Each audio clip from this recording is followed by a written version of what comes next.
mbokk ak xaritu RTS 2 ñoo ngi leen di nuyu di am mbégte lool saa su ne di ñëw ak yéen ci seen émission Tam Tam Vacances gis ngeen nag démb ñu ngi woon Lac Rose ñu ngi continuer rek toog fii ci Lac Rose gis ngeen ne nag lac bi dafa yaatu mbokk yi moo tax itamit tel ñu ngi ci beneen côté bi en tout cas am mbégte di ñëw ak yéen ci li nga xamante ne bi tout d'abord mooy continuer waxtaan bi jëmale ko ci Lac Rose waaye bi yoon nag dañ ciy ànd ak spécialiste culture muy Maïmouna Sy dina ci ñëw ak invité am di monsieur Mor Gueye bu ci kanamee dinañ ko présenté mbokk yi waaye nag bu nu jógee ci loolu dañuy ñëw ak Aïcha Touré mu ne découverte parce que nag ku wax Lac Rose mbokk yi da ngay gis ne que vraiment lu bëri daf fi xew Aïcha doxantu ak caméra am incha allah danañu wan image yi ñu teew fi ak moom bu nu jógee ci loolu nag dinañ ñëw électron libre ak suñu xarit Thierno Diallo waaye nag mbokk yi vacances vertes dafa commencé bu ko defee dinañ ñëw ci loolu recevoir aussi ki nga xamante ne bi moo ko initié muy Soxna Khady Camara bu nu jógee ci loolu nag mbokk yi xam nga ne saa su ne dañuy am ay artistes dinañu am slameur waaye tamit benn daal groupe bu nga xamante ne bi c'est assez spécial parce que bu ñu ne musique ne papa ak doom nekk na lu nga xamante ne bi ñëpp certainement ñu ngi toog di ko xaar mbokk yi ñu jeexal nag ak météo ak suñu xarit Didi ñu lancé li nga xamante ne bi moom mooy benn jingle bu ko defee ma mën a toog recevoir sama invité yi ak Maïmouna nga xamante ne bi mi ngi déjà si plateau bi ñu dem dellu si waat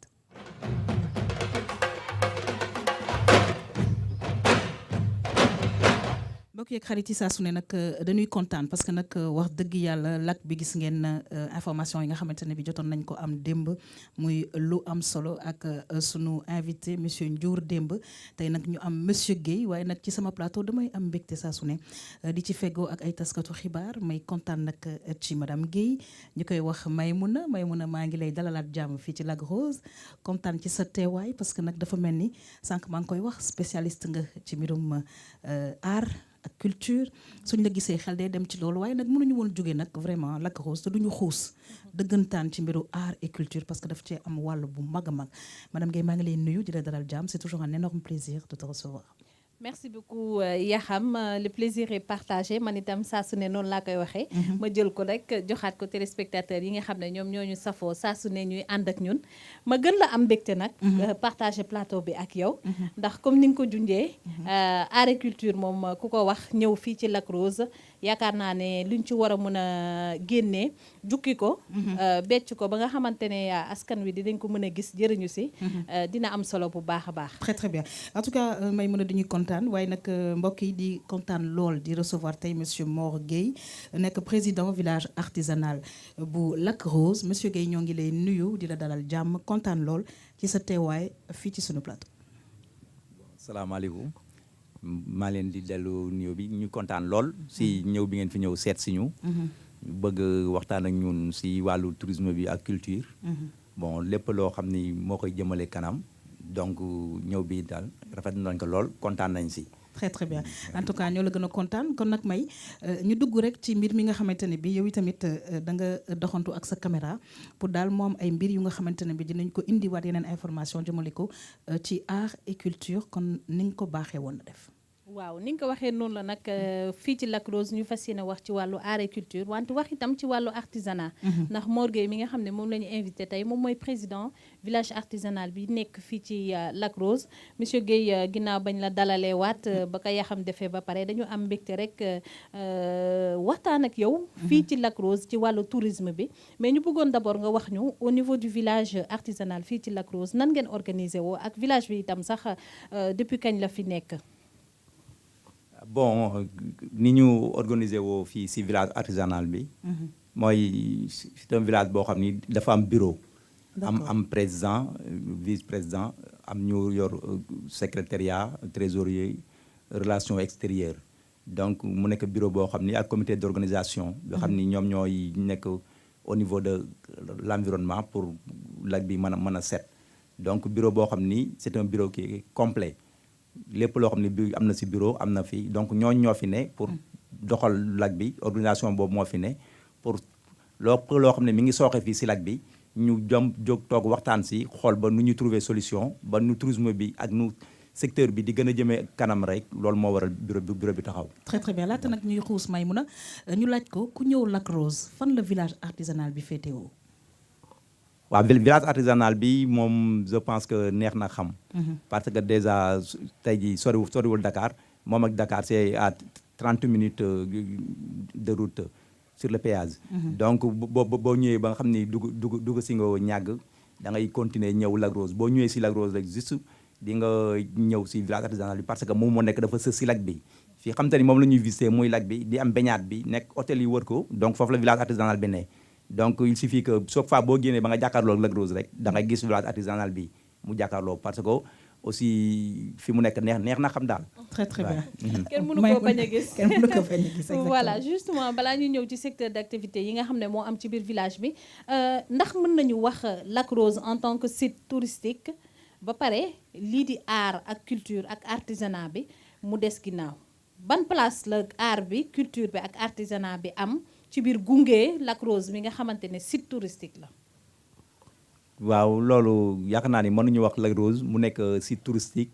te art bi du si am benn poids boo xam te ni moom la ko yóbbu. parce que touriste bu ñëwee dafa ñëw pour découvrir dafa ñëw pour gis dafa ñëw pour xam. donc chaque fois touriste bi ñëw rek ak li ko indi. donc mais bu ñëwee je pense que bu ñu ñibbi ñoom ñëpp dinañ bëgg parfois ay souvenirs dinañ bëgg lu ñu yóbbaale. wala dinañ bëgg bu ñëwee gis un artisan mu toog est-ce que ñun lii ñuy liggéey réellement ñun ñoo koy def. wala loo xam ni parce que léegi bëri na tubaab yoo xam ne dañu ñëw ci touristes yi ñu lay laaj yéen li ngeen defar est-ce que c'est pas chinois non si day bëri léegi donc bu ñëwee nag ñu ñëw fekk la nga yor say matériel toog nga sculpter benn affaire wala ñu ñëw fekk jigéen ñi ñu def perlage di defar seen i per wala ñu ñëw ñi def la corne béjjënu nag yi ñu ñëw fekk ñu yett di ko defar ci table loolu lépp ñu koy gis donc ak ñi xam te ni ñi ngi def la teinture donc yooyu yëpp mi ngi fi bu ñëwee ñu gis ko aussi au vu de tout le monde dinañ xam ni ñii li ñu def nii réalité ñoom ñoo koy defar c'est pas loo xamante ni création la mais du loo xam ni c'est chinois wala loo xam ni ñoom dañ koy abbi feneen donc ay artisanat ñoo fi ne ñoo xam ni seen métier dañ ko mën waaye c'est fait à la main donc c'est pas la machine donc loo xamante ni muy c'est artisanal waaye parce que da ngay taxaw gis ñu koy def ak loxo nga xam ni ñii aussi ay jàmbaar lañ parce que nga jël benn bant soit formé ko ba génn si nit wala nga jël benn bant def si benn animaux loolu waaye muy sculpteurs yi wala nga jël teinture fexe ba créer si ay plusieurs couleurs génne ko mu nekk benn yëre wala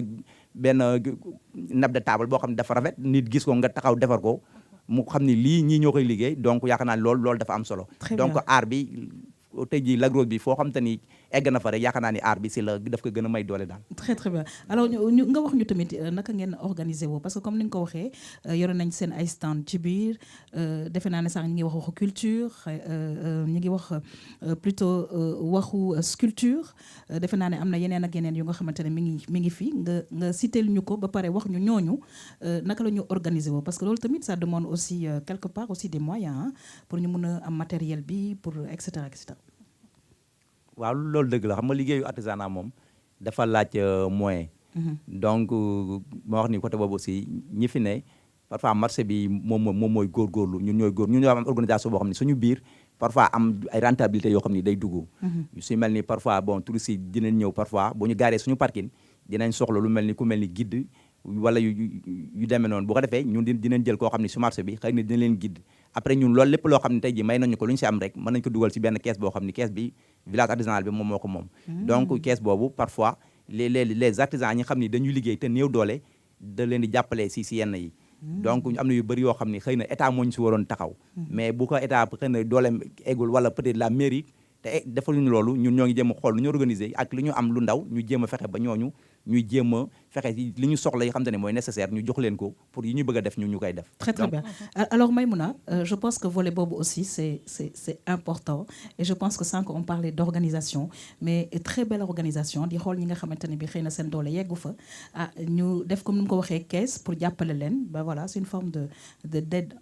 justement comme ni mu ko waxee moom dafa ubbi sax transition parce que maa ngi ko doon bëgg a laaj ban lëkkaloo moo dox seen digg ak ñi nga xamante ne ñoo fi nekk autorités locales yi ak ñi fi représenté ministère de l'artisanat ak surtout syndicat d'initiative bi nga xamante ne moom moo nekk fii ban forme de collaboration partenariat moo dox seen diggante surtout jëm nag ci gën a dundal site bi nga xamante ne mooy Lac Rose ci wàllu tourisme.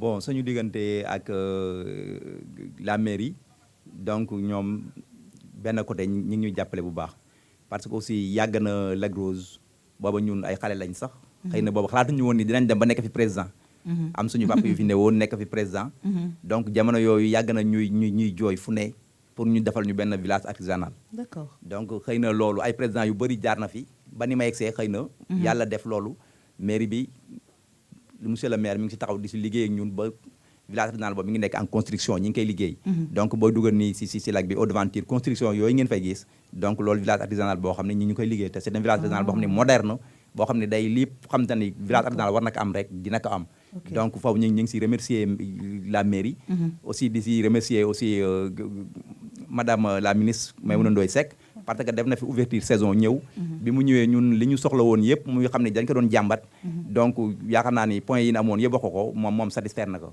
ñu koy remercier aussi di si remercier aussi monsieur le président su côté boobu très très bien alors May dafa mel ni bu ñu nekkee Pikine jaar Guédiawaye je pense que projet yu jëm ci mbirum culture en tout cas yu bëri mi ngi taxaw parce que foofu ñu amoon na projet yi nga xamante ne bi mënoon nañu won maquette yi waaye fii gis nañ ne que affaire bi commencé na sax taxaw na déjà parce que chantier bi tàmbali nañ ko je pense que ne loolu c'est heureux et dañ ko war a saluer am ci mbégte yaakaar rek ñu bokk si ñi koy fekkee mais surtout itam peut-être ñu wax ne culture ak artisanat itam xam nga dañoo nekk ci réew boo xamante ne dañu am politique bu ñu taxawal muy plan Sénégal émergent li nit ñi di fàtte xëy na par yenn saay mooy ne ci biir plan émergent boobu noonu lépp lu jëm ci wàllu culture ak lépp lu jëm ci wàllu artisanat daf ci am solo bu baax a baax am na ponk boo xamante ne dañ ko jagleel et je pense que ne d'ici quelques années dinañ gis comme ni nga ko waxee yenn yi maquettes yi lañ gisagum wante fii dañu ñëw fekk sax mu tàmbali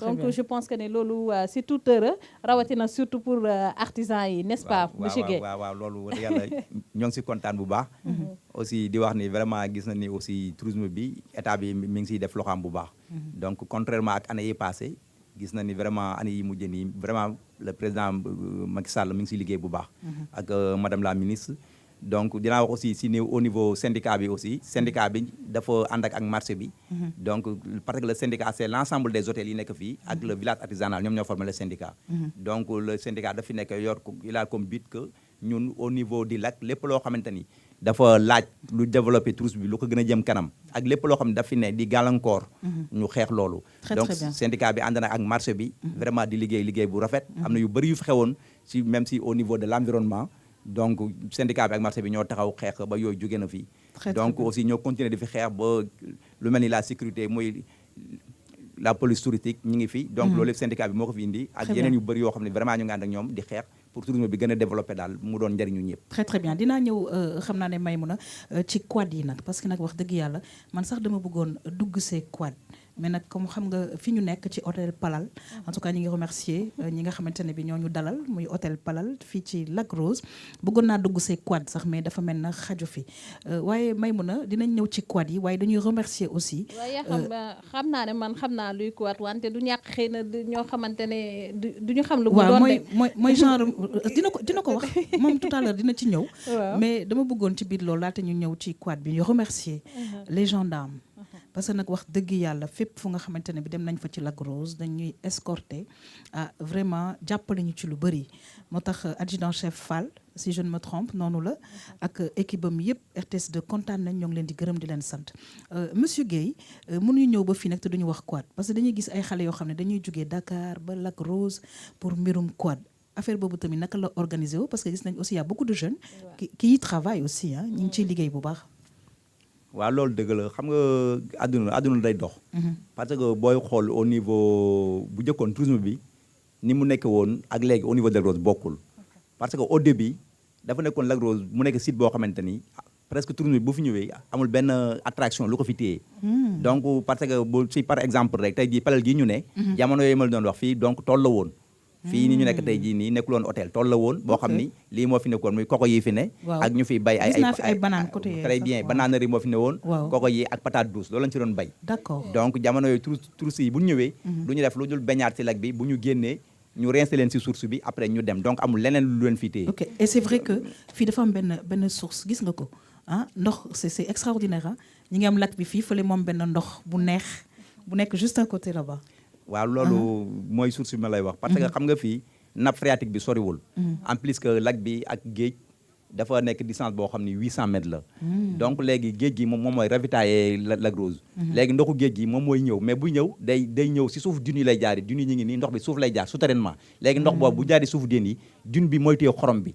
donc ndox boobu bu ñëwee di génn fii moom day sell du am xorom moo nekk ndox bu set mu nekk ndox bu neex donc ñun li ma lay wax temps bi nekkee xale ndox boobu buñ musaan ñëw fii dañ koy naan suuf su la ndox boo xam ne ndox bu sell la bu neex mais jamono yi nag bi ne ba xam ne léegi développement am na hôtel yi nekk fi te comme nappe phréatique la si lañ dem ba xam ni comme ay toilettes ak yooyu dafay am ñu dem ndox bi mënatuñ ko naan mais ndox boo xam ni ndox bu sell woon dañ ko doon naan mais quand même léegi ku génn si lac bi boo kii ba pare sangu xam ne day am xorom bu nekk sa yaram da ngay dem foofu nga rincé wu mais ndox boo xam ne ba léegi même heure yu jàpp bu jotee julli ñun ci la ñuy jàpp pour dem julli ñu ngi ci biir loolu di remercier le responsable monsieur Olivier mi nga xam ne moo ñu permettre ñu def fi émission bi waa quad yi ñu ñëwoon nag nga ñëwaat ñu tuuti ci quad yi parce que nag activité bu nga xamante ne bi nit ñaa ngi ci liggéey fii ci Lac Rose waaw mooy comme li ma wax rek dama ni comme tourisme bi bu njëkk ni mu nekk woon ak léegi bokkul donc attraction daf fi am léegi mooy lu mel ni quad lu mel ni giléem lu mel ni ay les pirogues au niveau du lac donc yooyu yëpp bu jëkkoon amu fi woon ñu dem ba sàgg borom hôtel yi gis ni vraiment parce que nit ñi dañ doon nekk en ville jógee Dakar doon dem ba Mbour Saly pour di def yenn ay week-end te vraiment Lac Rose mënul nekk à 30 minutes de Dakar léegi ngay dem ba Mbour si loo xam te ni vraiment Lac Rose si touristique la war na fa am ñu demee ba bon seen xel nàcc ba ñu dem ba hôtel bi fi commencé juddu ñu dem ba yi fi amul woon yëpp tànn am Mbour nit ñi di dem Mbour di ko fekk mooy lu mel ni piscine lu mel ni quad bon lu mel ni giléem lu mel noonu attraction boo xam ne mooy téye nit donc ñu dem ba sampaka fii donc léegi lu lépp lu ñu doon wuti dem Mbour wala ay Casamance boo ñëwee fii si Lac Rose da nga koy am loolu waral na ba tourisme local bi sax léegi dafa développé waaw parce que quad bi vraiment day c'est une création d'emploi la ñi si liggéey bëri na donc comme ñi nekk si giléem yi comme ñeneen donc loolu lépp day tax site bi mu am diversité te aussi ñi ñi sentir ni développement gën na si am parce que vraiment booy ñëw fi week-end léegi li ñu recevoir si touristes ak même le tourisme local Sénégal yi ñëw pour découvrir Lac Rose vraiment duñu gis léegi alors gis nañ ko macha allah voilà monsieur Guèye gis nañ ko démb may on va terminer mais daal may fàttali ne am na quad may fàttali ne am na ay gëléem may fàttali ne que vraiment lac bi démb monsieur Ndiour mi ngi koy wax kenn mënu fee suicidé wu parce que kenn mënu fi lap ndax xorom si donc dugg ci gaal daal di def tuuru lac bi daal vraiment neex na daal si xol may on va terminer waaye yaa xam te leneen lu ma ci dolli sax mooy ne jéggi ndox wala xuus ci ndox tuuti dafa baax sax rawatina ndax ndox goo xam ne dafa am xorom yaakaar naa ne saf xorom moom wala nga am xorom kenn ku nekk bëgg na ko donc bu waay gars yi di doxantu si vacances yi nañ ci boole waale site bi nga xamante ne mooy Lac Rose tout à fait voilà donc juste pour terminer xam naa sax loolu dama koy bàyyi ak Khady Camara bi nga xam ne mooy yor vacances vertes wàllu environnement bi ndax fii tamit Lac Rose ku fi ñëw mënuloo bañ a wax ci wàllu environnement donc dama lay sant gërëm la rek bu baax a baax et puis on se donne rendez-vous la semaine prochaine inchallah ci beneen site inchallah toujours ci Tam Tam Vacances en tout cas madame Guèye ñoo ngi lay remercier di sant di gërëm ñëpp ñu nga xamante ne bi ñoo ngi suivre Tam Tam Vacances ànd ci ak RTS2 di fàttali nag ne les fortes sensations cet été c'est sur la RTS2 ñu xuus nag ci émission Tam Tam bi mbokk yi ñëw ci découverte ànd ci ak sunu xarit Aïcha Touré ñu dem xool Aïcha lan la ñu indil moom it dafa doxantu rek fii ci Lac Rose ñu dellu si waat fii ci sunu plateau.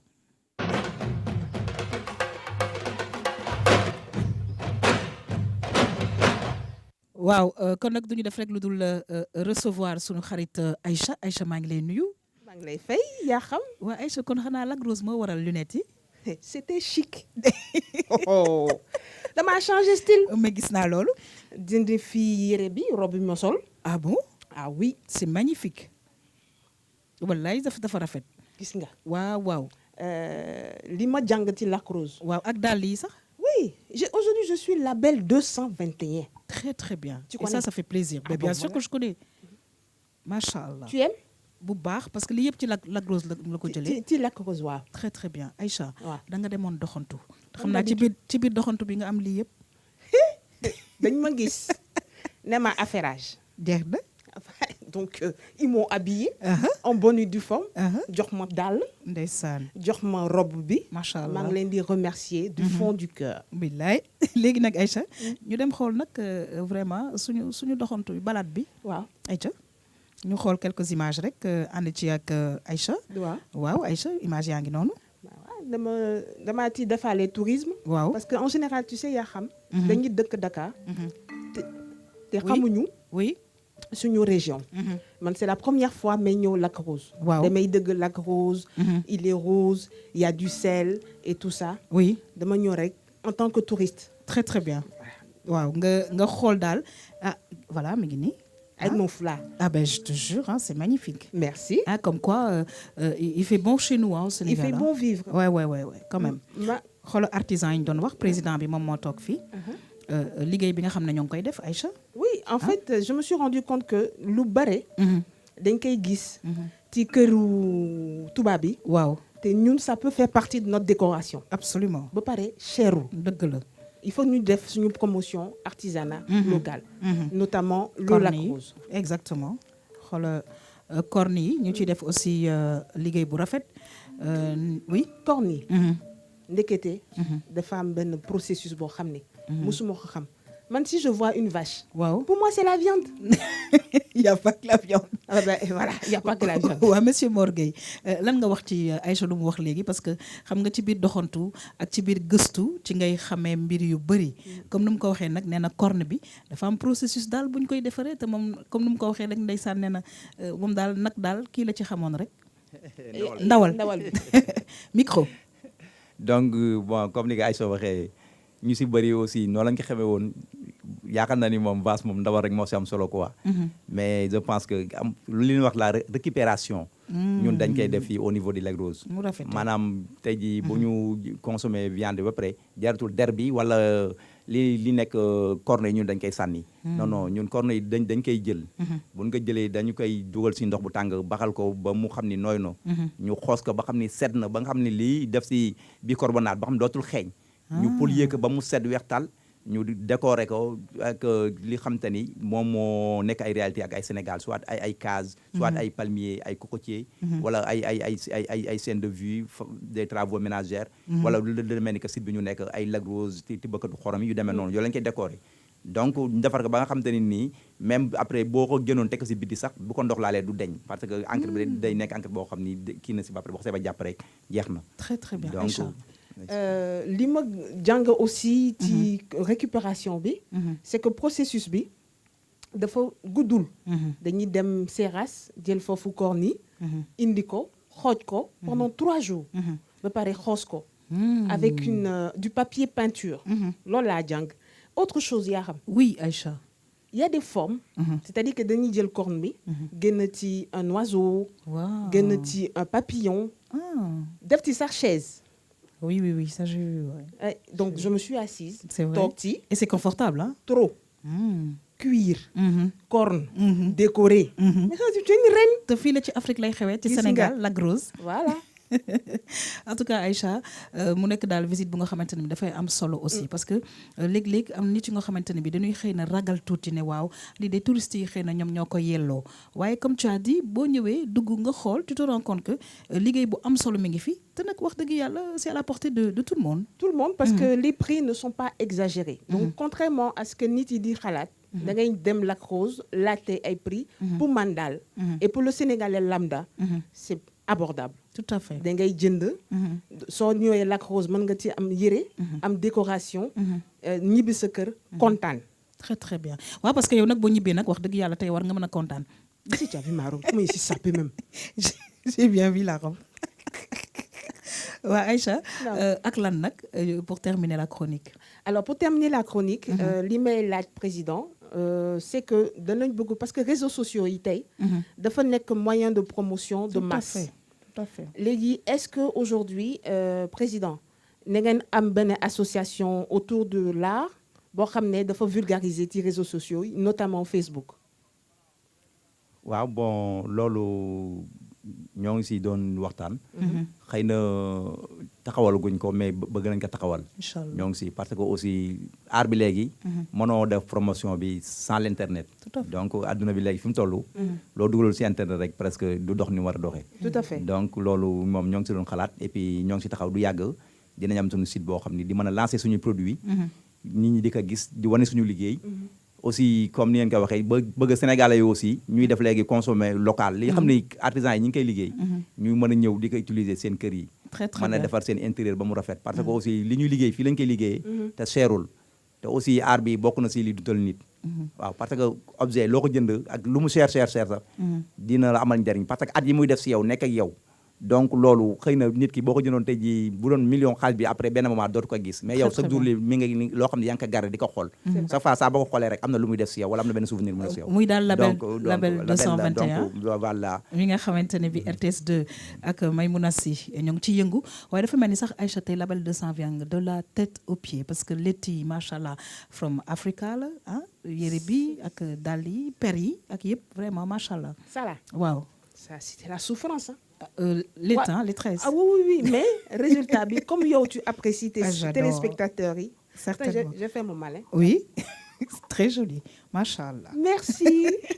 Aïcha c'est toujours un plaisir Partagez. de te retrouver en tout cas on te donne rendez-vous inchallah ci sunu yoon bi parce que nag vraiment ci vacances RTS 2 vacances tam-tam Wow. ñu ngi xuus rek ñun di dem J'aime ton mot là. ñu ngi xuus Rousse. waaw Waaw. ñu ngi xuus Mais man, ça me permet. Oui. ma xam Sénégal. ah bah oui nous aussi hein waaw Oui. damay xam Sénégal xam nga de toutes les façons ñun suñu gens yi 2% yi. suñu jógee Dakar jël suñu vacances jël avion dem. Alors qu'on a un magnifique site ici. voilà très beau site alors mais Aïcha quand même duñu doo dem te duñu laaj monsieur Mor Gueye di président village artisanal bi en tant qu'artisan moom liggéeyam lan la fa monsieur Gueye waaw bon ñun li ñu suñu liggéey mooy ñun dañuy def décoration laay def donc maanaam sculpture bi bu ñu jëlee bant yi bu ñu ko yettee ba pare waaw donc ñun ñoo def décoration bi maanaam finir ko ba ni mu jekkee ba mel ni mu la mel ba nit mën ko jël teg ko néegam mu rafet wala mu teg ko ci salon Très, donc très ñun bien. finition bi la ñuy def décoration d'accord c'est vrai que président la waaye président tamit am na liggéey ci biir village ba donc dégg nga lu muy wax moom décoration lay def Aïcha ñu ngi lay gërëm di la sant waaye nag da ngay toogani ak ñun parce que nag suñu xarit Thierno Diallo dafay ànd ak ñun nag mooy suñu électron libre tey Thierno damay xool parce que maa ngi nag ci hôtel Palal fii ci Lac Rose ah ngeen gis lac bi mi ngi sama ginnaaw c'est vrai que commencé na lëndëm waaye daal mu nekk ay gox yi nga xamante ne bi daal bakkane na comme on dit waaw Oui, j'apprends. bakkane na Bakkanen. waaw waaw ñu xool nag Thierno fan nga féete fii ci hôtel Palal Voilà bok donc maa ngi nii ak my bro Big D Très bien. l'homme électro libre spécial mention xam nga Big dama bëggoon ñu gëstoon sama benn bro waaw mu ngi suñu ginnaaw fii ah day def affaire de art ok xam na my bro mun nga Waaw. ñëw ah waaw maa ngi yëngu si affaire aar yi quoi man maa yor shop bi nii waaw touriste yi ñëwee xam nga rek yaa ma gën a xam quoi. et saison bi nag fii est-ce que day dox Pour l'instant moom affaire des na quoi waaw lu mu doon doxee avant mais léegi moom dafa changé quoi. Parce que c'est pas léegi touristes yi gars yi ñëwatuñu de. Gars yi war nañu xoolaat. mais est-ce que objet yi tamit xawul cher Non seerul bu ñu fayee lu baax rek ñu jaay ko. xam nga produit du ñu arrangé bu fi yàggee quoi du ñu arrangé quoi. yaa ngi gën a xam quoi. bu baaxee rek ñu jaay. waaw nañu fay prix bu baax rek. merci beaucoup waaw. jërëjëf mon gars Badabou mon gars tu gères avec tes gars Les gars, maman, nañ ñaan yàlla boobu parce que li tax tam vacances ñëw on se déplace dans les localités touristiques suñu paree fii Mbour la ñuy dem c'est-à-dire wane gars yi Sénégal jaam rek moo fi am dëgg la te incha allah après tam vacances bi gars yi na ñëw di nga jaay yëpp li nga ma ci may dara wala loolu laa bëgg rek gars yi. commission 5% Commission 5%. promotion voilà merci Blona alors c'est yaa xam mais yaa ngi doj xale bi yaa ngi bàcc avec tout le respect mais tu as 15 ans yooyu alors maa ngi doxantu nii di set sama slameur yi waaw sa waaye na fi nga toog dafa gàtt man ba taala fa nga taxaw jógal taxaw jógal ah waaye tam yow ñool nga di ñu toogaate sa maa ngi doon liir si kanam quoi ba baax xanaa mu frère lu mu demee Nice, tranquille, Big D. non fii nga lëkk la Rose maa ngi fii Riff. loo tudd Rif slameur Slameur Riff. ok mais Rif slam ma ngi dox Bon, sama slam a ngi dox ah. ah c'est génial yaa am fula de Wallaay. parce que bon man dama seetlu slam bon il faut xam nga fii Sénégal Galsen lañ gën a gëm beaucoup de choses mais slam mosuma gis ku ci génn ci voyage tout le temps Sénégal bon en tout cas à ma connaissance xëy na damay juum mais yaa ngi dox lu tax nga ne yaa ngi dox Non mais bon parce que maa ngi wut ay pexe ah xam nga yan pexe. non ay pexe yoo xam ne boobu. waxal gars yi xam ne yow la ñu xam ne yaa ngi voyagé est-ce que yaa ngi tourné. na gars yi ñëw naa leen wax quoi naa leen wan yoon yi xam nga bon sama slam a ngi dox en fait bon affaire yi dara yombul quoi tu vois dara yombul et puis sànq suñu président village artisanal mi ngi koy wax dëkk bi fi mu toll nii dafa xaw doy waar donc il faut gars yi adapté wu. donc lii actuellement soo amee crise gars yi dañuy adapté wu parce que actuellement le monde est connecté am na ay réseaux sociaux yoo xam ne amul woon des trucs comme ça bien que affaire de piraterie am na mais tamit ay pexe la yoo xam ne mën ko utiliser pour booster sa business quoi maanaam sa art sa slam donc j'essaie de m'adapter donc c'est ça quoi. mais Rif est-ce que mën nga ñu may benn affaire fii nii bu nice jaay sa bopp non pas vite fait bien fait boobu c'est pas chez nous c'est bien fait qu'on dit vite fait ñeneen ñoo ko moom ne bien fait. bien fait bien xam nga jox la maay bi nga wax ak gars yi impression yaa xam ma dafa bëgg ñu mel nii jël la maay bi.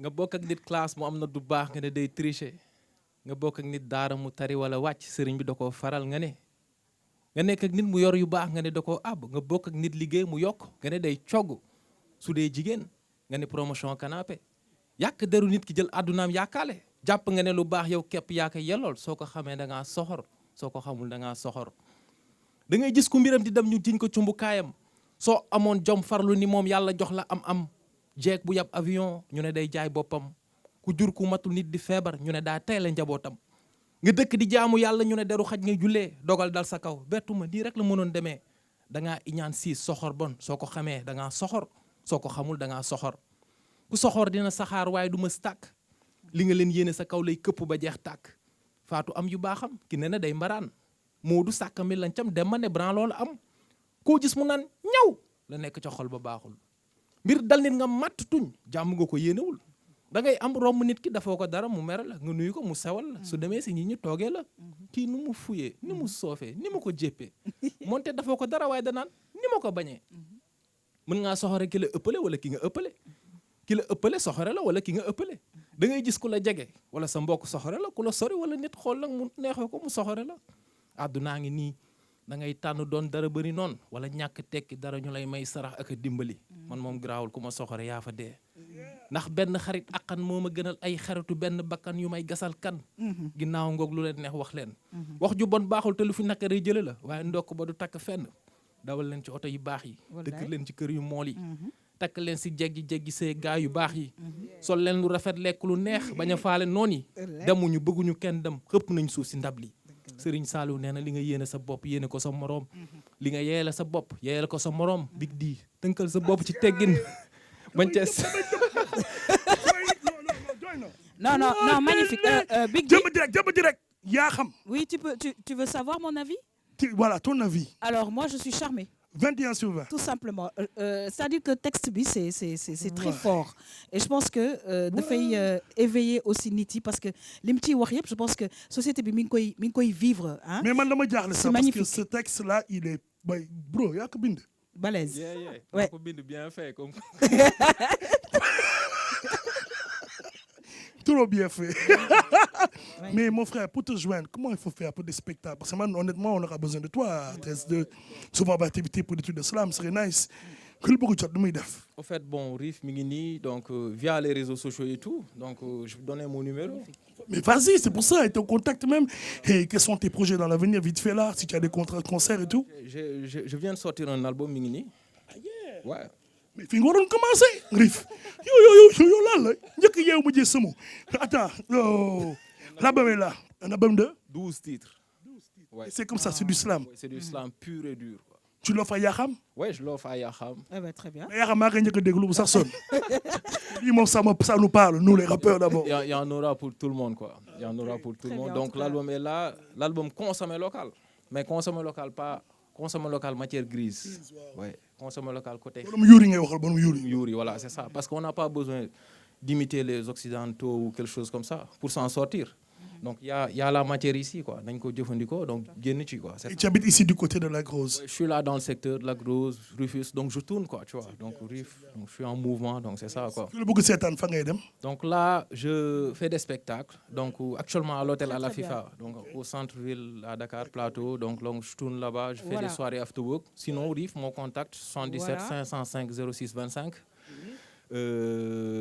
donc ou le 77 423 80 03 donc je tourne, je fais des trucs, donc je suis là quoi. Donc. Mon frère, on te prend en pause. Madame, la pause. Yo, on te reverra après parce qu'il y a des choses à voir. Tape la main, Riff. Et j'ai beaucoup de respect. Mais bégué, hein? Respect. Et total respect, yo. Faya. Hey, Yaham. Donc, le gars, c'est vrai qu'on a pris du temps, mais il valait la peine. Koukodjar, Akodjar. Donc maintenant, il y a des rap. Parce que ce qui nous dit de là, madame, gars, ils sortent. Ils sont bris. Moi, Afrique, nous sommes au Sénégal. Afrique, nous sommes au Tal. Gars, lol, amul. amna def ba. Ana rappeur yi fi, ana MC yi. Mais laata ma jox maay bi nga freestyle ci soxor lu mu wax nii. Bismillah. Naka laak naka mu. Ya naka laak naka mu général dafa show téema yëngal gambi maa leen raw ci ibbi dakkale rap ci ob bi may mën na ma wax leen maa général ci gambi dama yàgg a rampe général kenn du ko blâmer every day every time maa ngi wet ak beat bi maa nigga déglul rems di gën a jolli ku xeb ma dolli fekk MC yi life maa yow mënuñu ànd dama ne waxal ma ci maanaam xool yu soxor yi bana MC fii lii mooy freestyle dama lay won tey xam nga sa gannaaw la dama lay jox tey sa waay ci freestyle lu mu wax sànq ci soxor ñu continuer ci thème boobu daa xam rappeur dëgg. ok natoo bu nit di teg moroomam fàtte yàlla boroomam rocci sirop laayifam xoroomam séentu woo daara lu dul torox tàngi jëmm ci man fàtt ma teg ma choc bëggloo ma am ndam mooy tul ma yii la niita sa ëllëg la ñuy niita sa wërsëg la ñuy poxati yóbbu sa fit nga dëkk ci yaakaar bu tas di am xol bu dëkkee fees fu ma toog dëkkee xalaat dëkkee ñàq ba siita lu ma gën a yem ci ñoom su ma nekkee seen biir ñuy woote mbëggeel ci man te du dëgg si ñoom li yàlla joota def ci man la seen xol yi di bon yes yow ñi nga dëkkal bërgël la alalu àdduna xërtal la ñi xabtal la ñi naawtal la ñii di la gaas ñii di la suul ñii di la sëf ñii di la yóbbu ci ay tur ngir bañ nga suuti seeni doom loolu lépp mujjee doon coono naqar jàpp sool toog kuul ngir mën a fàtte yi la cool it's a xalif tiisa clean brem yeneen fem concept africain bravo mais gars yi jóg leen taxaw ma wax leen quoi parce que man mënu ma sëgg quoi nit bu baaxul voilà xam nga dañuy jëm ak quoi waaye xoolal caméra bi yow ñëwal nii caméra bi yaa ngi nëbb yow lan laa bëgg ko la hey moytuma xana groupe ban groupe la ngeen tudd gars yi yeah what's up ñu la waa ñamin ko crew from the îles du Saloum Diamniadio ay ndaw yu ndaw ay xale yu ndaw xam nga di represent hip hop bi ñoo ngi dëkkee ba îles du Saloum fi ñu naan Diamniadio xam naa defe naa bu dee yaxam mos na dem Foundiougne équipe bi demoon na équipe RTS demoon na mais moi je suis pas avec eux parce que fekk nañ ma fa quoi ku xam Foundiougne war nga mën a xam normalement Diamniadio Djirnda ñoo jor John Waar xam nga île du Saloum bi yëpp quoi ñun ñi ñëpp ñoo bokk lu ñuy représenter vraiment xam nga di am contentement bu wér a wér bu baax a baax mais fan ngeen toog ci projet cassette maanaam remee la wax loo ñëpp quoi tey fan nga toog ci projet cassette tey non d'après comme ni ko sama gars yi waxee rek ñun moom dañoo nekk ay ndaw xam nga di dund si milieu hip hop bi instant yi nii ñu ngi pare ay projet yu bëri parce que dañoo bëgg a ñëw pour représenter suñu dëkk parce que lépp lu ñu am rek dañoo bëgg a xam nga teewal suñu dëkk bañ xam ne carrément ñun duñu ay nitu caaxaan parce que suñuy parents yi dañuy wax souvent ne ku dëkk Diamniadio waroo ñàkk jom ok waroo ñàkk jom de donc yéen actuellement am ngeen clip am ngeen ay clip wala am ngeen dara la ngeen seen la mooy seen projet yi dans l'imminent les gars di bëggee ñëpp di nuyu ñëpp xam nga di kontaan si xam nga initiative bi émission bi di gërëm ñoom yaa xam ak équipe bi seexu waa tam-tam yëpp di wax ne waa RTS yëpp ñu ngi leen di gërëm di leen di sant boori géej ñi nga ënd Mike di leen di wax ne ñun ñu ngi dëkk ba Diamniadio ku dégg Diamniadio di nga dégg ñaari Diamniadio mais avant may jot sa question bi rek dama bëgg a defal loo xam ne waa Diamniadio pour xam nga wan leen ne ñun I'm from des îles du Saloum ñoomin ka de père en mère dundu entre frères l'islam on est fier risculture séeréer jom fulla de grand-père liggéey bañ a mer suñu yaakaar c'est la mer géej gi moo ñuy teral ñu ciy liggéey ak suñuy gaal nguur gee ñu fàtte mel ni bokkuñ ci Sénégal muy guddi di bëccëg ñu dëkkee ji motor gaal ak mbaal jàmbaara neex a xam everyday en mer mu ngi mbaal mais ñu wax ci projet yi xam nga ñu ngi ci projet yi am na projet boo xam ne ñu ngi ko bëgg a defal développement Diamniadio te ku ne développement nga ne jeunes yi ñoo yor développement mu ñu yor métier yi ñu suñu mbokk yi nekk émigré yi mun ñi nga xam ne ñu ngi yëngu ci géej gi ñëpp ñu ngi leen di woo ci développement Diamniadio coming soon daas waa Diamniadio mu ngi ñëw ñu ngi leen di remercier bu baax a baax waa Diamniadio vraiment ci île du Saloum en tout cas Big D on te remercie bien sûr merci c'est un plaisir vraiment le groupe Ndiaminko on le souhaite bonne chance merci beaucoup et aussi merci à mon frère Riff c'était on se revoit tout à l'heure pour Chilo et son papa j'aime bien voir des artistes arrêtez tout le monde mais continuer très bien mais gars yi béggee léeg-léeg béggee yaa xam RTS2 béggee RTS2 béggee mais yéen tamit ñu ngi leen di béggee bu baax a baax mbokk yi di béggee encore une fois waa Lac Rose di leen remercier vraiment ci accueil bi bu baax a baax ñu xuus nag ci sunu émission tam-tam ñëw ak yéen nag mbokk yi ci vacances vertes sànq may mun a mi ngi koy wax ñu ngi fi ak le président Mor Gueye bu village artisanal fallait que ñu xaar ba Khady Camara ñëw ci vacances vertes yi nag ñu soog a nag mën a dugg ci li nga xamante ni moom mooy mbirum environnement kon nag ñu dem xool sujet Khady Camara recevoir ko di remercier encore une fois Aïcha Touré ñu dem dellu si waat.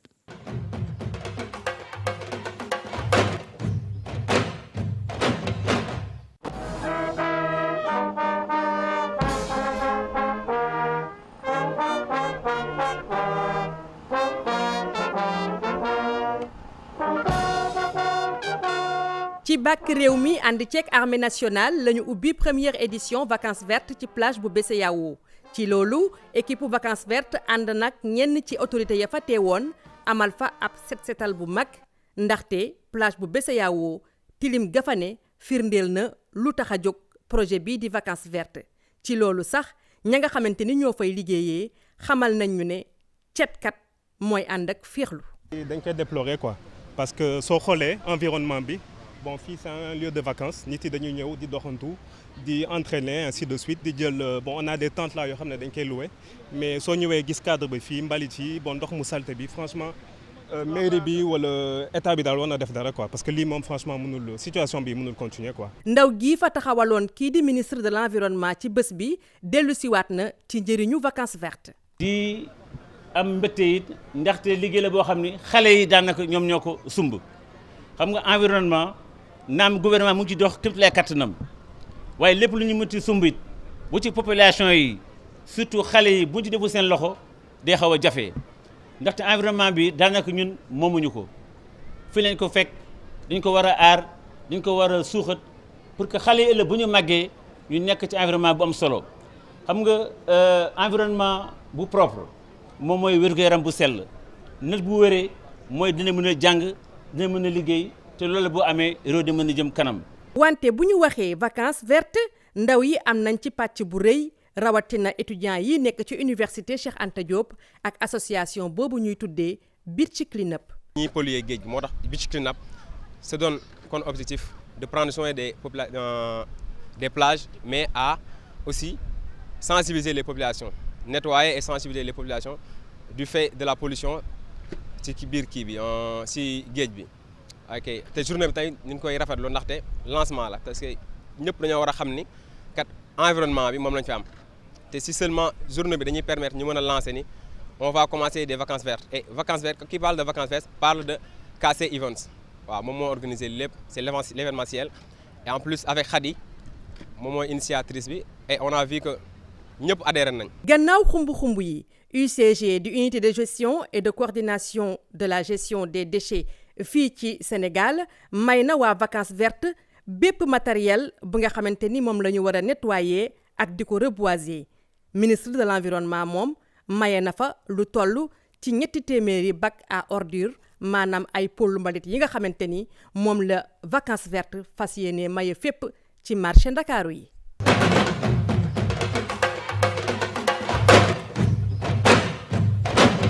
waaw mënoon nag ouverture aux vacances vertes ànd ci ak soxna Khady Camara ñoo ngi leen nuyu di la dalal jàmm bu baax a baax fii ci Lac Rose ngeen commencé nag fële ca géeju BCEAO bi def ouverture bi donc vacances vertes daal maanaam ibbi na. vacances vertes ibbi na yaa xam. maaye balaa boobu ma lay delloo nuyoo bi. di nuyu mbokki Ndakaaru yépp nga xam ne jàpp nañ ci. di nuyu aussi waa Lac Rose. parce que man xamante naa ak ñoom. ñëwoon naa fi pour def si fi benn émission. micro voilà pour def si fi benn émission ak waa Lac Rose. donc ñoom it maa ngi leen di nuyu bu tedd. comme ni nga ko waxee lancement première édition bu vacances vertes amal nañ ko samedi bii ñu weesu fële ca plage bu BCEAO. comme ni ko image yi wone gis nga la fa amoon. donc ñëpp ñëw nañu wuyu si et que xale yi surtout jeunesse bi dafa mel ni daal yaa xam approprié nañu li nga xamante ni mooy projet vacances vertes. Très très bien alors ci biir projet bi nag yaakaar naa ne gis ngeen ne set setal am na ci waaye nag gis nañ nag côté reboisement mu nekk lu nga xamante ne bi am na solo parce que fii ci Lac Rose monsieur Mor Gueye ci biir environnement ma ne dañ doon xaar ki nga xam ne moom moo koy def mu yegg si ñu mun cee waxtaan ñi ngi wax tamit ne que filao yi dafa am solo lool ci lac bi parce que daal am na daal mbir mu nga xamante ne bi ci environnement bi par rapport ak lac bi filao yi nga xamante ne bi dañ ko foo def mi ngi fay def daal liggéey bu nga xamante ne bi leneen mënu ko fa def lu dul lu ñu jëmbat foofu. waaw bon loolu dëgg la. parce que aussi filao yi dafa nekk loo xam ni protection la. entre la mer et le lac. tout à fait donc parce que aussi loolu souvent ñi ngi koy wax ni nit ñi surtout waa forêt war nañuy jóg di saytu forêt bu baax. parce que nit ñi parfois ñi ngi koy daggoo. parfois aussi ñi ngi gas foofu di tibb suuf. te aussi muy dune yi muy suuf boobu ak filao yi. ñoom ñooy protéger lac bi ba nga xam ne géej gi du mën ñëw. mais bu ñu continuer di gas foofu tibb suuf bi di jaay. di dagga forêt bi. bu yàggee géej gi dina ñëw songa ñu te bu ñu géej gi songee dina dem ba jël lac bi. donc loolu dañuy interpeller surtout waa forêt. important aussi vraiment ñu taxaw si loolu quoi parce que danger la. waaw boo xam ne mi ngi am fii. alors Khady Camara oui danger la parce que Lac Rose c'est un bras de mer. donc bras de mer la boo xamante ni géej gi moo ko fi teg. loolu moo tax mu mel ni mu mel. donc je confirme vraiment li mu wax c'est très important. et il y a danger parce que chaque année. dafay wàññeeku volume bi dafay wàññeeku lac bi dafay wàññeeku donc bu ñu jëlul matuwaay yi nga xamante ni moom moo war pour protéger ko bu yàggee yaa xam dinañu perdre li nga xamante ni mooy Lac Rose. très très bien alors ci biir nag vacances vertes xam nañ ne dem nga géeju BCEAO xam na am na yeneen gox muy ay marché ay géej et cetera wàll bi nga xamante ne bi jagleel nga ko fu mel ni Lac Rose ñu ñëw ci parce que je pense que aussi c'est important quand on parle d'un environnement yaakaar naa ne Sénégal Lac Rose aussi am na wàll bu nga xamante ne war nañ ko fay mën a def. waaw certes mais ci édition bi Lac Rose bokk ci. d'accord voilà donc parce que fii déjà c'est bien protégé. ñi fi nekk di fi liggéey xam naa leen gis naa leen. donc ñu farlu lañ ci seen liggéey. te xam nañ ne ci la ñuy dundee. moo tax dañuy def seen kéem kattan ba protection bi dafay jaar yoon. gis nga ni nga ko gisee boo fi ñëwee fii dafa set. amul benn saleté parce que xam nañu lan mooy danger yi nga xamante ni moo nekk ci bañ a setal sa plage. ci loolu ñun chaque semaine dañuy jël benn gox. comme dañ ko commencé ci BCEAO Yoff la. man mi fa laa jógee j'étais en action avec l'association des étudiants de l'UCAD. d'accord ñu nekkoon ci terrain bi di liggéey ak Big D d'ailleurs ci équipe bi la bokk. d'accord donc moom la ñuy jeexal.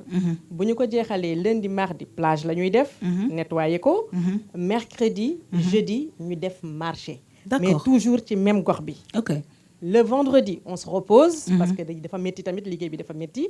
le samedi et le dimanche c'est les collectivités locales. activité de nettoiement et de reboisement avec la direction des eaux et forêts et l'UCG. Très très bien. Parce que bëgguñu dem ñun kese dañu bëgg ànd ak ay professionnels. D'accord. ñu ñuy accompagner. parce que ñoom ñoo ñu gën a xam liggéey bi comme ça dañuy won naka lañ koy defee. ba ñu respecter comme ni ma la ko doon waxee keroog les normes environnementales. Tout à fait alors monsieur Mor Gueye c'est vrai que vacances vertes yi yegg si wu fi waaye yaakaar naa ne tamit bac à ordures yi nga xamante ne bi am na fa doon na baax ci yéen de ah. non waaw loolu moom soxla nañ ko fi lool parce que. seet daal dafa bokk si doomu aadama ak entourage am li ko wër yëpp donc si côté boobu aussi ñun ñoo ngi si jéem a liggéey sunu kenn tulaay kattan donc ñooñu bu ñëwee dinu jàppale loolu dinañu gën yokk quoi dinañ si kontaan lool parce que bon dafa nekk aussi muy site boo xamante ni boo léegi c'est un site boo xam dafa prisé ñi fi ñëw dafa bëri donc léegi week-end yi comme day bëri ay nit ak day fees yooyu ñun même au niveau du syndicat ñoo ngi xool nu ñu organiser wu parce que amoon na temps yi passé ay tentes yoo xam ni ñi nga fa doon commencé di ka fa def yoo xam ni aussi ñooñu amuñu autorisation amuñu dara donc commencé di ñii di gor biir forêt bi dafa bëgg a def ay tentes yu demee noonu comme nit ñi ngi fi ñëw ñii di profiter di fa jaay lekk wala boisson yi donc te sans autorisation donc loolu lépp syndicat bi taxaw si pour aussi comme site bi ñun dañ ko sauvegarder dañuy xeex li ñu mën pour fii baax donc ñun ñoo ngi doon il faut bu ñu état mënee jàppale wala bépp association képp ku ñëw pour jàppale ñu ba ñu mën a setal foofu mu gën set mën a aussi forêt bi ñuy renouveler la forêt parce que dafa dem bant yi dañu màgget donc renouveler ko utaat yeneen filawo yu ndaw defar ko ba mu jibbiwaat mën a mel na meloon donc loolu vraiment daf ñuy gën a apporter ñu gën a xeex pour environnement bi waaw kon nag Khady Camara en tout cas dégg nga li ñu wax le message est bien passé voilà par rapport au bac à ordures. Exactement. C'est vrai que am nañ ci lu bari mais centre éducation et formation environnementale bu nekk ca ministère ba nee nañu dinañ ñu dolli ay bac à ordures. Très très bien. Donc bac yooyu bu ñëwee incha allah. di ngeen ci am Lac wàll Rose dina ci am voilà wàllam. alors ça c'était important en tout cas Khady ñoo ngi lay gërëm di la sant bu baax a baax di la retrouver pour nga indil ñu yeneen sites yu nga xamante ni jaar ngeen fa ñu gis liggéey bi nga xamante ne bi yéen a ngi ko fay def en tout cas ñu ngi lay remercier et équipe bi nga xamante ne bi ñoom nga àndal di la jox rendez-vous très prochainement toujours ci Tam Tam Vacances pour beneen li nga xamante ne bi ci nga nekk muy vacances vertes. Vacances vertes incha allah yaa xam merci. Merci et à à toi. jeudi incha allah. incha allah ñu ngi lay gërëm di la sant bu baax a baax mbokk yi nag ñu ñëw di waaj a jeexal nag parce que xam ngeen ne saa su ne dañu am madame météo waaye madame météo laaj ma koy jox nag kàddu gi madame météo de dama ko dégg dem mu naan dafay def ceebu jën yaax waa lu tax nga choisir ci yaax bi Khady maa ngi lay nuyu Didi. yaa xam maa ngi lay fay. waaw. waaw xam nga yaax dafa nekk jën bu neex. moo tax jën boobu day dundee crevette. mais en fait da ngay tooñ wala day dundee crevette donc je mange pas ça. voilà mais yaax laa wax de ba waxuma sa tur bi ba tey yaax jënu yaax laa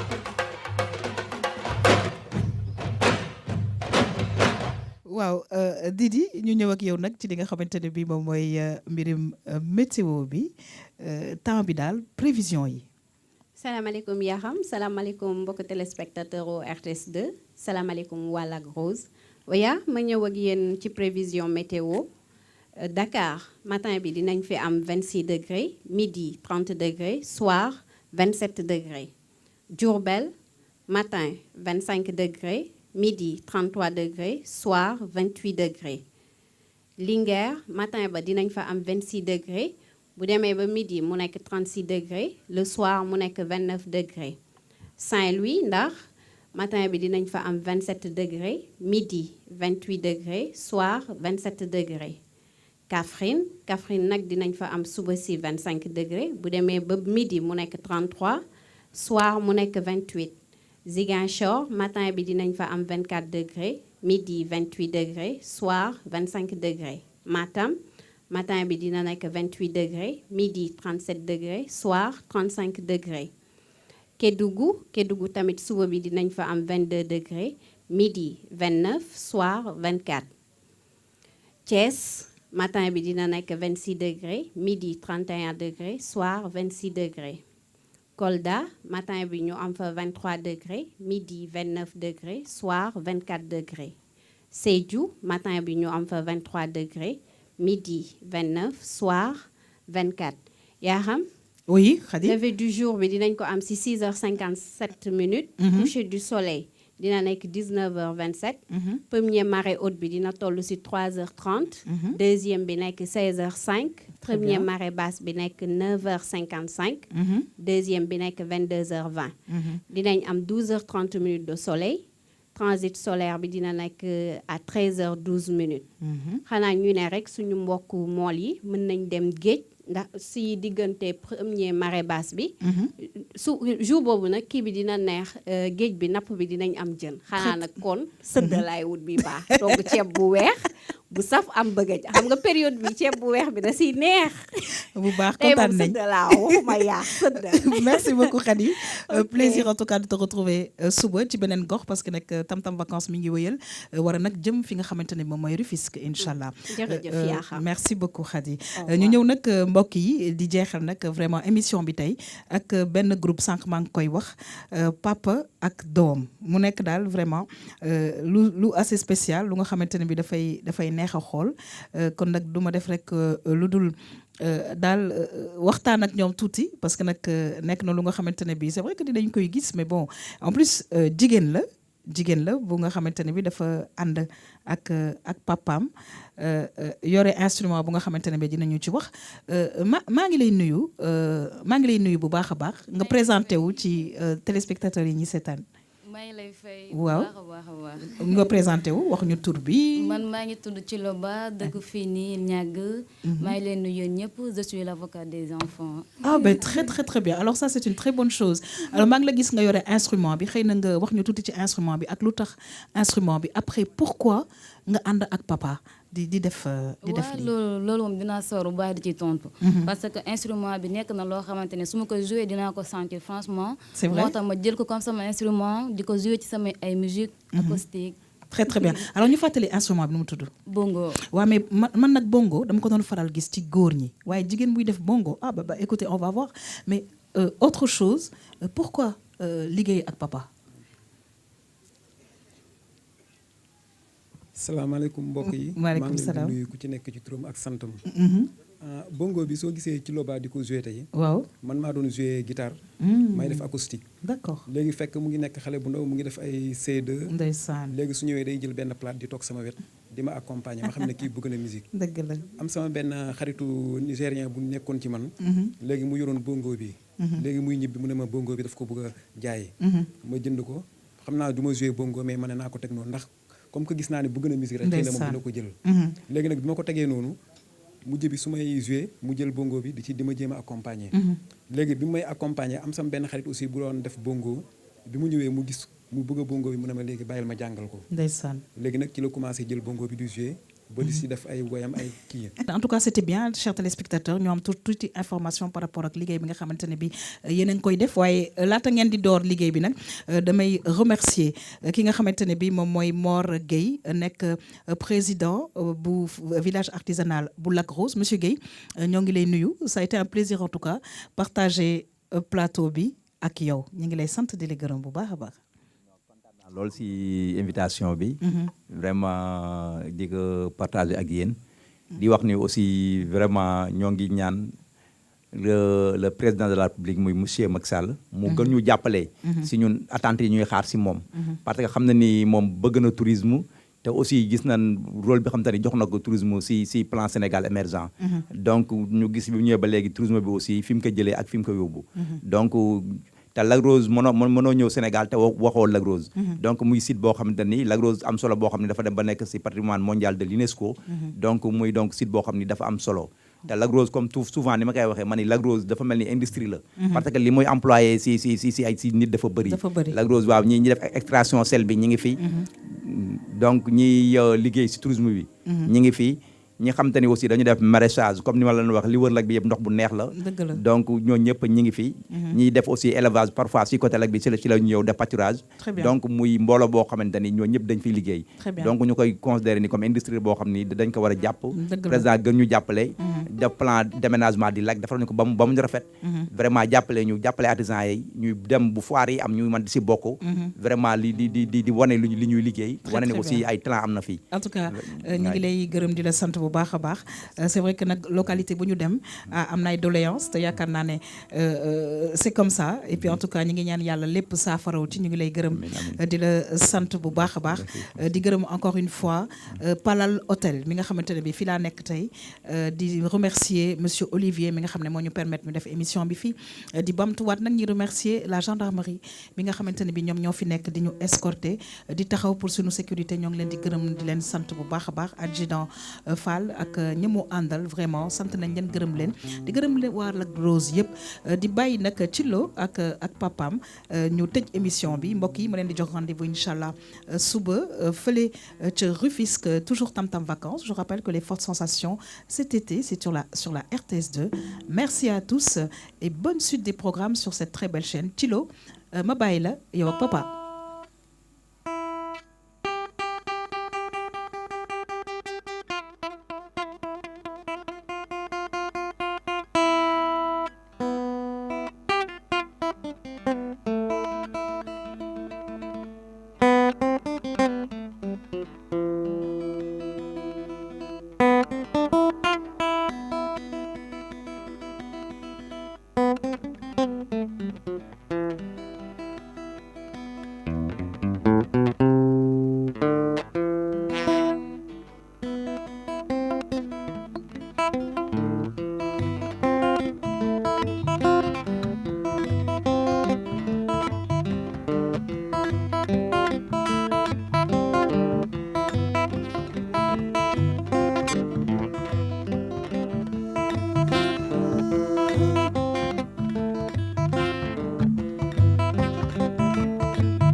ilaha illallah muhammadu ya rasulullah sallallahu taala alayhi wa sallam.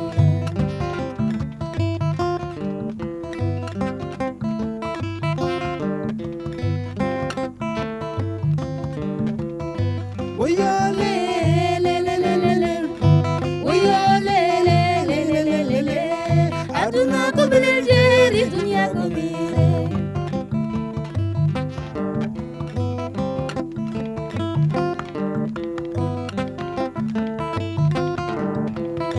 fonkal li nga doon yow so fonkul li nga doon mënoo xam li nga doon yow de fonkal li nga doon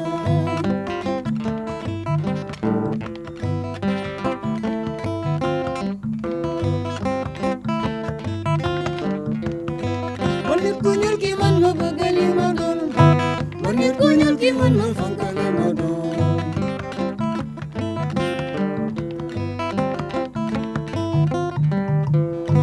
sa yaay di nit ku ñuul sa baay di nit ku ñuul nga juddu dal di ñuul nga bëgg bañ li nga doon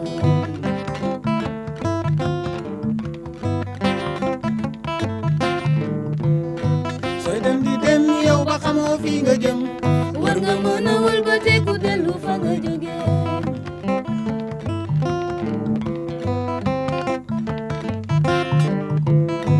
Bob Marley moo ko waxoon bat Afrika doo gis tubaab bu jël deram di ko jëñ di ko soppi ngir mu nekk nit ku ñuul ñun nit ñi ñun ñu jàpp sunu der bi di ko jëñ di ko soppi ngir ñu nekk nit ñu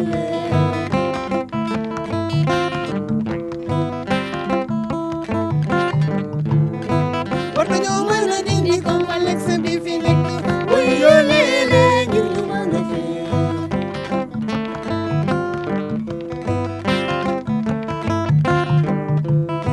wuy yoo leele wuy yoo leele aduna ko belel jeeri dunya ko mere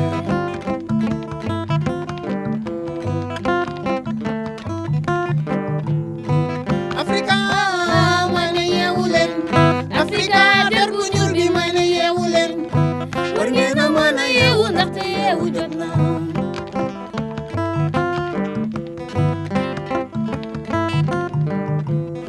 tubaab baa ngi ree naan doo mel ni man dangay sonal sa bopp rek ne doo mel ni man sa xaalis mooy jeex rek doo mel ni man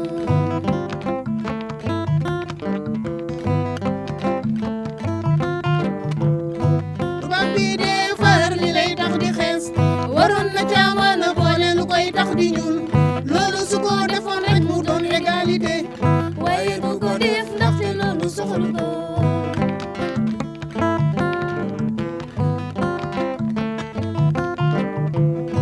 nit ki amul dara lu dul couleuram nit ki amul dara lu dul cosaanam li nga doon soo ko bañee fekk naa nga gën caa ñaaw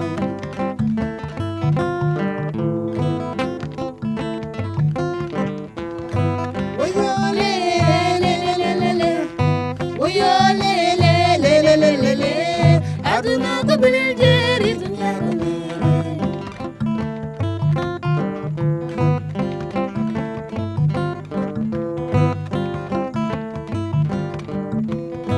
woyole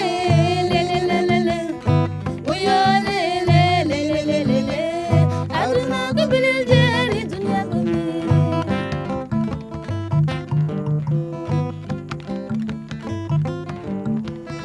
aduna ko belel jeeri dunya ko mere aduna ko belel jeeri dunya ko mere aduna ko belel